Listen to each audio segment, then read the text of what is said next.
آرائیں ذات کے آباء و اجداد آریہائی فلسطینی عرب تھے جو 712 میں دریائے اردن کے کنارے آباد شہر آریہا سے ہجرت کر کے آئے تھے۔ محمد بن قاسم کے ساتھ برصغیر میں داخل ہونے والی فوج کی تعداد 12,000 تھی، جس میں سے 6,000 آریہائی تھے۔ محمد بن قاسم تقریباً 4 سال تک سندھ میں رہے۔ اسی دوران گورنر عراق حجاج بن یوسف اور خلیفہ ولید بن عبد الملک کا یکے بعد دیگرے انتقال ہو گیا۔ خلیفہ سلیمان بن عبد الملک نے تخت نشینی کے بعد حجاج بن یوسف کے خاندان پر سخت مظالم ڈھائے۔ اسی دوران اس نے محمد بن قاسم کو بھی حجاج بن یوسف کا بھتیجا اور داماد ہونے کے جرم میں گرفتار کر کے عرب واپس بلایا، جہاں وہ 7 ماہ قید رہنے کے بعد انتقال کر گئے۔ خلیفہ کی ان ظالمانہ کارروائیوں کی وجہ سے آریہائی فوجیوں نے اپنے آبائی وطن واپس نہ جانے اور برصغیر ہی میں قیام کا فیصلہ کر لیا۔ خلیفہ کے عتاب سے بچنے کے لیے انہوں نے فوج کی ملازمت چھوڑ دی اور کھیتی باڑی کو اپنا ذریعہ معاش بنا لیا۔ کچھ اشروں بعد وہ آہستہ آہستہ وسطی اور مشرقی پنجاب کی طرف چلے گئے اور وقت کے ساتھ ساتھ ان کی اگلی نسلیں پورے برصغیر میں پھیل گئیں۔ آریہائی یا آلرائی سے آرائیں صدیوں تک غیر عرب علاقے میں رہنے اور مقامی آبادیوں کے ساتھ گھل مل جانے کی وجہ سے آریہائی جہاں عربی زبان چھوڑ کر اجمی ہو گئے، وہاں انہوں نے برصغیر کی مقامی زبانوں پر بھی گہرا اثر چھوڑا۔ یہی وجہ ہے کہ برصغیر کی زبانوں میں بے شمار عربی الفاظ شامل ہوتے چلے گئے۔ مقامی لوگوں کے لیے عربی کے حرف ہا کا اصل تلفظ کرنا مشکل تھا اور لفظ آریہائی وقت کے ساتھ ساتھ آرائی، پھر آرائیں اور پھر بالآخر آرائیں بن گیا۔ آرائیں قوم کی تاریخ بہت پرانی ہے۔ یہ ایک زندہ دل قوم ہے۔ پاکستان بنانے میں آرائیں قوم کا سب سے زیادہ کردار ہے۔ 1857 کی تحریک آزادی میں پیلی بھیت، بریلی اور سرسا کے آرائیں خاندان پیش رہے ہیں۔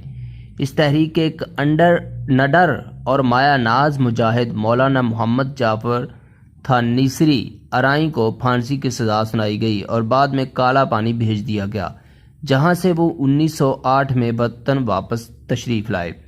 اس کے علاوہ تحریک آزادی میں آرائیں قوم کے افراد جناب میاں محمد حسین آرائیں، میاں عبدالباری آرائیں اور سردار محمد شفیع آرائیں نے بڑھ چڑھ کر حصہ لیا۔ اس کے بعد مجلس احرار کے صدر مولوی حبیب الرحمن لدھیانوی آرائیں اور جیوش احرار ہند کے سالار سردار محمد شفیع آرائیں نے بھی آزادی کے لیے بڑی قربانیاں دیں۔ اس کے بعد جب مسلم لیگ نے پاکستان کی آزادی کے لیے آواز اٹھائی تو اس وقت پنجاب حکومت میں آرائیں برادری کے معزز ارکان کی تعداد سب سے زیادہ تھی۔ یونینسٹ وزارت کو گرانے والے میاں افتخار الدین آرائیں نے خضر حیات وزیر اعظم پنجاب کو شکست دی۔